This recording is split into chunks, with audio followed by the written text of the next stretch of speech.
Shalom Uvracha. Dans le deuxième cours qui concerne Yom Kippourim, nous avons posé la question comment est-ce que nous pouvons revenir vers le monde initial alors que dès la création du monde, il y avait une déviation, la déviation que nous résumons dans la faute du premier homme. Il faut savoir tout d'abord que notre monde, le monde de la création, est basé sur le chiffre 7. C'est-à-dire que ce monde-là est un monde qui a 6 directions plus le centre. Le haut, le bas, la droite, la gauche, devant et derrière, et l'élément central.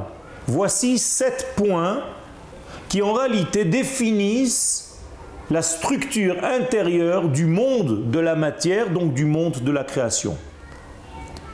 Face à cela, il y a le monde de l'intériorité, le monde qui a précédé le monde de la création. C'est-à-dire que c'est un degré de l'ordre du chiffre 8. Le chiffre 8 est au-delà du chiffre 7, non pas parce qu'il est après le 7, j'allais dire bien le contraire, il est avant le 7. Je pourrais dire que le 8 a donné naissance au 7. Ce 8, bien entendu, est de l'ordre de l'infini, comme le signe de l'infini qui dessine ce fameux 8 couché. Eh bien, en réalité, cet infini qui est un 8, mais qui ce 8, en réalité, émet l'émission de l'unité qui a précédé le monde du 7, eh bien, il est à la source des 7, il est à la racine des 7, c'est dans ce chiffre 8 que la vie commence réellement.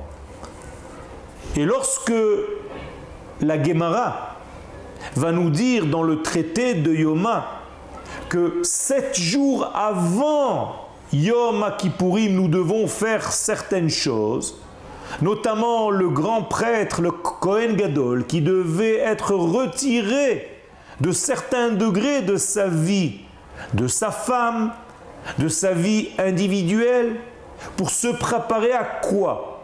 Si 7 jours avant il y a une préparation, ça veut dire que Yom Kippourim, c'est le 8e jour.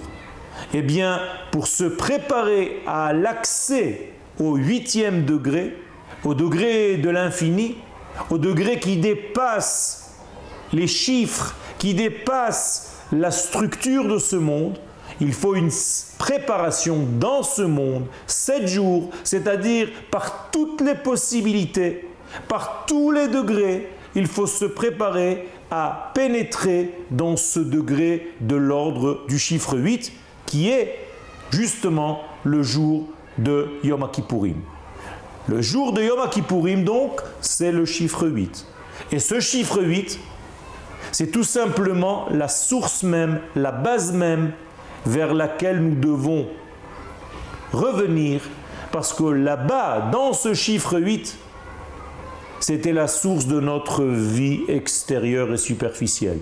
Et pour réparer mes fautes d'en bas, je suis obligé d'aller voir ce qui se passe dans ma source pour savoir en réalité combien je me suis éloigné de cette source. N'oubliez pas que le chiffre 8 en hébreu, Shemoné, c'est les mêmes lettres que le terme Neshama.